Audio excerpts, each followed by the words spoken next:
Meus irmãos, dando continuação à nossa matéria, nós vamos entrar agora num texto muito polêmico do Novo Testamento, mas que traz também preciosas lições para a nossa vida. É um texto que eu não poderia deixar de mencionar no fechamento dessa matéria, porque através desse texto nós vamos ver algumas questões culturais dos tempos de Jesus. A gente vai ver aqui algumas questões de princípios de interpretação da Bíblia.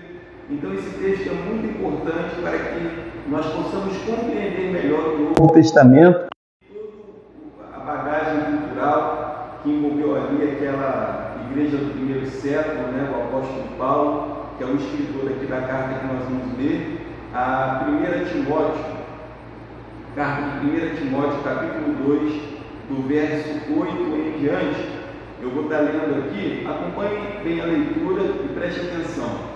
Diz assim: quero, pois, que os homens olhem em todo lugar, levantando mãos santas, sem ira, nem dúvida ou contenda. Agora o texto começa a complicar. Que do mesmo modo as mulheres se ataviem em vestuário modesto, com pudor e sobriedade, não com tranças, ou ouro, ou pérolas, ou vestidos dispendiosos, mas como convém a mulheres que professam a piedade com boas obras. Nessa primeira parte do texto aqui, o que será que o apóstolo Paulo está dizendo? Que as mulheres não podem usar tranças, ouro, ou pérolas, ou vestidos caros? Então, se realmente for isso, as mulheres não vão mais poder ir ao shopping para comprar aquele vestido bonito e caro, e vão ter que se desfazer também dos brincos de ouro, dos colares de pérolas. Mas vamos continuar aqui.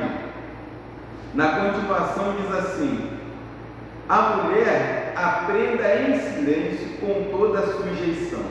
Não permito que a mulher ensine, nem usurpe autoridade sobre o homem, mas que esteja em silêncio. Complicou mais ainda. Ele está dizendo aqui que a mulher não pode falar, que ela tem que aprender em silêncio. Porque Adão foi formado primeiro, depois Eva. E Adão não foi enganado, mas a mulher, sendo enganada, caiu em transgressão. Contudo, ela será salva, dando à luz filhos, se continuar na fé, caridade e santidade e sobriedade. Meus irmãos, para a gente entender esse texto, nós temos que ir por partes. Vamos pegar a primeira parte aqui desse texto e tentar entender. Agora, o princípio básico de interpretação da Bíblia é o seguinte: a Bíblia se explica. Se esse texto aqui não ficou muito claro numa primeira leitura, certamente existe um outro texto que vai explicá-lo. E é isso que nós vamos fazer. Nós vamos pegar aqui e interpretar a primeira parte aqui do texto à luz de 1 Pedro, capítulo 3, do verso 1 ao 5. Vamos lá, eu vou ler aqui primeiro essa parte aqui inicial que nós lemos, que diz assim: quero, pois, que os homens olhem em todo lugar, levantando mãos santas, sem ira nem dúvida. Que do mesmo modo as mulheres se ataviem em vestuário modesto, com pudor e sobriedade, não com tranças ou ouro, ou pérolas, ou vestidos dispendiosos, mas como convém a mulheres que professam a piedade com boas obras. Se a gente for levar esse texto aqui ao pé da letra, e existem pessoas que fazem esse tipo de interpretação, as mulheres serão proibidas de usar tranças na igreja. Mas vamos ver o que ele diz aqui em 1 Pedro capítulo 3, do verso 1 ao 5.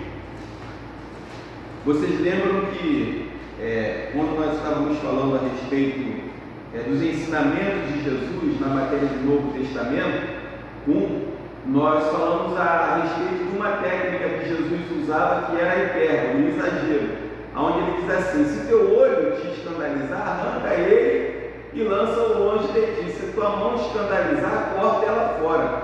E Jesus não estava mandando literalmente a pessoa cortar a mão ou arrancar o olho. Mas qual era o ensinamento ali que ele queria passar? Que a pessoa deveria fazer tudo que estava ao seu alcance, se esforçar ao máximo para evitar o pecado. E aí nesse texto aqui, vamos ler lá 1 Pedro, capítulo 3, do verso 1 ao 5, que diz assim: semelhantemente vós, esposas, estejam sujeitas aos vossos próprios maridos, para que também, se alguns não obedecem à palavra, possam, sem palavras, ser ganhos pelo comportamento de suas esposas, enquanto consideram o vosso comportamento casto e reverente.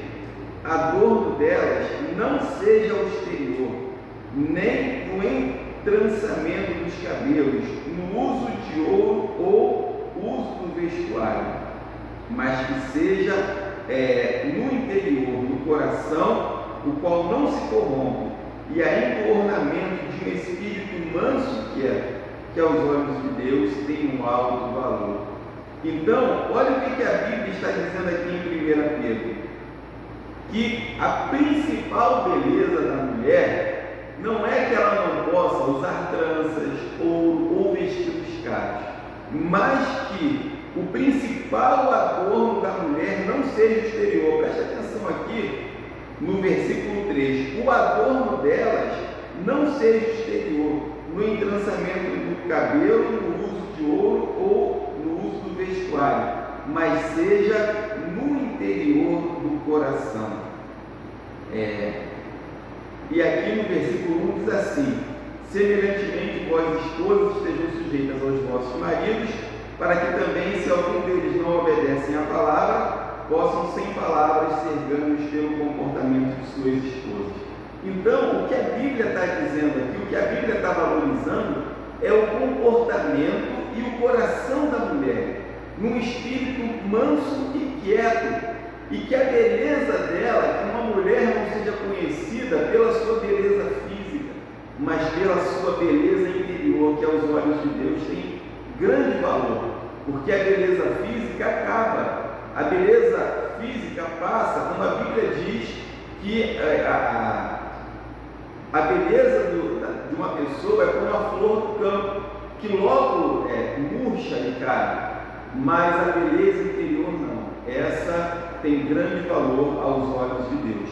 Então, nessa primeira parte aqui de 1 Timóteo, capítulo 2, nós entendemos que não está proibindo a mulher de usar vestido caro ou tranças, como alguns interpretam, mas sim que, como diz aqui no versículo 10, mas como convém a mulheres que professam a piedade com boas obras. Esse deve ser o principal adorno de uma mulher.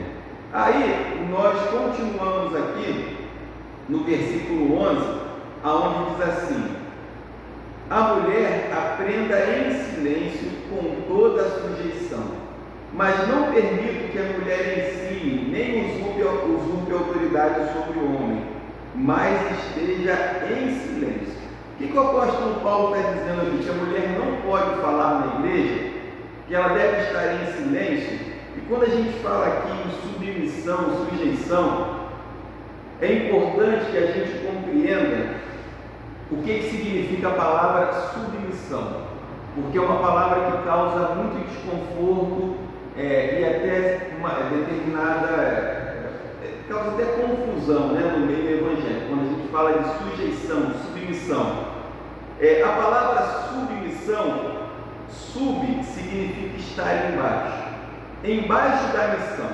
Agora, o que está embaixo necessariamente é algo que é inferior? Quem está embaixo é inferior? É só a gente entender, por exemplo, esse prédio aqui. Esse prédio aqui, para ele ser construído, ele precisou do alicerce. O alicerce está embaixo. O alicerce é o que dá sustentação para o prédio. Então, o alicerce, ele não é menos importante do que o prédio. Ele é tão necessário quanto o prédio. Se não fosse o alicerce, o prédio não existiria, não poderia ter sido construído. Então, quando a gente fala em submissão, em a mulher estar embaixo do homem, não é para ela ser pisada por ele, não é porque ela é inferior a ele, é porque a mulher dá suporte à missão. Tanto que Deus disse no jardim do Éden: não é bom que o homem esteja só, far-lhe-ei uma adjuntora. E para os homens que gostam de dizer que a mulher veio do homem, isso é verdade, mas também é verdade que o homem vem da mulher. Existe alguém aqui que não tenha nascido de uma mulher? Obviamente que não. Todos os homens que existem hoje no mundo, que existiram, vieram de uma mulher, suas mães. E Deus fez isso para equilibrar a balança, para mostrar que homens e mulheres não são rivais, mas que sim, eles precisam trabalhar juntos. Um depende do outro, um não é melhor do que o outro, eles simplesmente ocupam funções diferentes, eles são diferentes, não dá para você comparar homem e mulher. É como a gente querer comparar um jogador de futebol com um nadador. São esportes diferentes, né? Treinamentos físicos diferentes, função diferente, então não dá para fazer certas comparações, assim como não dá para comparar homem e mulher. Aliás, toda comparação é injusta, né? Até quando você compara um homem com um outro homem, você vai ser injusto, porque cada um tem suas características, tem seus pontos fortes e fracos, e muito menos a gente não consegue comparar homem e mulher.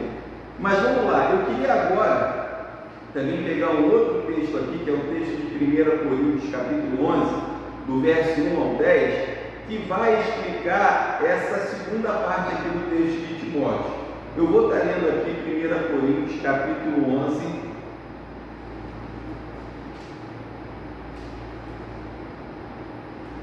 do verso 1 ao 10.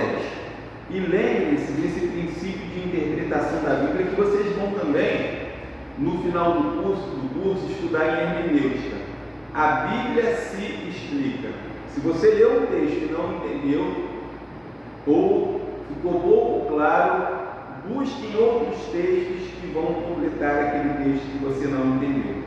E aí, lá em 1 Coríntios, capítulo 11, diz assim: sede meus seguidores, como também eu sou de Cristo. Ora, louvo-vos, irmãos, porque vos lembrais de mim em todas as coisas, e guardai as ordenanças que eu entreguei a vós. Mas eu quero que saibais que a cabeça de todo homem é Cristo, e a cabeça da mulher é o homem, e a cabeça de Cristo é Deus. Todo homem que ora ou profetiza tendo a sua cabeça coberta, desonra a sua cabeça. Mas a mulher que ora ou profetiza com a sua cabeça descoberta, desonra a sua cabeça, porque seria como se fosse rapada. Pois se a mulher não se cobre, tosquice também. Mas se a mulher, para a mulher é vergonha tosquiar-se ou rapar-se, que ela se cubra. Olha a hipérbole sendo usada aqui, né? Pois, vamos voltar aqui. Mas toda mulher que ora ou profetiza com a sua cabeça descoberta, desonra a sua cabeça, porque seria como se fosse rapada. Pois se a mulher não se cobre, tosquice também, ou seja, corte logo tudo. Mas se para a mulher é vergonha tosquiar-se ou rapar-se, que ela se cubra. Pois o homem certamente não deve cobrir a sua cabeça, porque ele é a imagem e glória de Deus, mas a mulher é a glória do homem. Porque o homem não é da mulher, mas a mulher é do homem. Nem foi o homem criado por causa da mulher, mas a mulher por causa do homem. Por esta causa, a mulher deve ter poder sobre a sua cabeça, por causa dos anjos. Todavia, nem o homem é sem a mulher, nem a mulher é sem o homem no Senhor. Porque como a mulher é do homem, assim também o homem é da mulher, mas todas as coisas são de Deus. Julgai em vós mesmos, é decente que uma mulher olhe a Deus descoberta? Ou não vos ensina a mesma natureza que é vergonhoso para o homem ter o cabelo comprido? Mas se a mulher tem cabelo comprido, isso é glória para ela, pois o seu cabelo lhe foi dado para cobrir. Mas se algum homem quiser ser contencioso, nós não temos tal costume, nem as igrejas de Cristo. Eu queria chamar a atenção aqui no versículo 5. Mas toda mulher que ora ou profetiza com a sua cabeça descoberta, desonra a sua cabeça, porque seria como se tivesse rapado.